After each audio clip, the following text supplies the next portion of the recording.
14 তারিখেই স্মরণ সভাটি করা হচ্ছে না, 5 কোটি টাকার মধ্যে খরচ করতে বলা হয়েছে।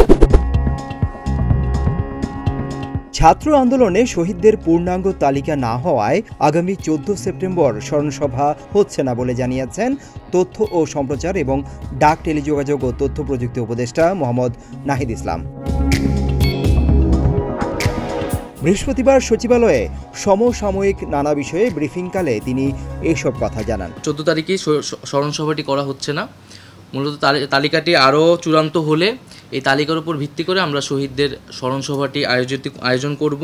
তথ্য উপদেষ্টা বলেন, অর্থ ব্যয় হবে শহীদ পরিবারের সদস্যদের ঢাকায় এনে এক রাত রাখা ও তাদের আপ্যায়নের জন্য, কারণ তাদের থেকে শহীদদের সম্পর্কে আরও তথ্য নেওয়া হবে। শহীদ স্মরণ সভার বাজেট নিয়ে কিছু কথা উঠেছে বা সোশ্যাল মিডিয়া সমালোচনা হচ্ছে, আমরা দেখতে পাচ্ছি, কিন্তু এটা আসলে একটু বিভ্রান্তি হয়েছে। এখানে 5 কোটি টাকা বলা হয়েছে যে এটার জন্য অনুমোদন দেওয়া হয়েছে, নট যে 5 কোটি টাকাই খরচ হবে এই প্রোগ্রামে, 5 কোটি টাকার মধ্যে খরচ করতে বলা হয়েছে। এবং এখানে এই অনুষ্ঠানে খরচটা আরও অনেক কমের মধ্যেই হবে।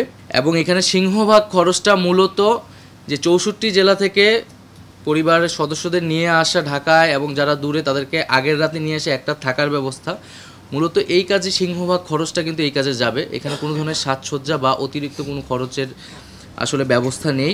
যে ফাউন্ডেশন গঠন করা হয়েছে সেটি হতাহতদের স্মৃতি ধরে রাখা সহ বিভিন্ন কাজে নিয়োজিত থাকবে বলেও জানান তিনি। বলেন, এই ফাউন্ডেশন সাধারণ মানুষের অনুদানে চলবে, সেই সাথে সরকারিভাবে কিছু অর্থ দেয়া হবে।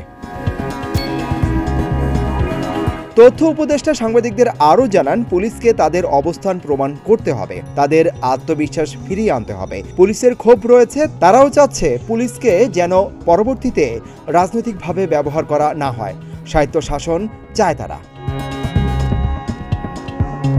সিদ্দিকুর রহমান রোমন, প্রতিদিনের বাংলাদেশ।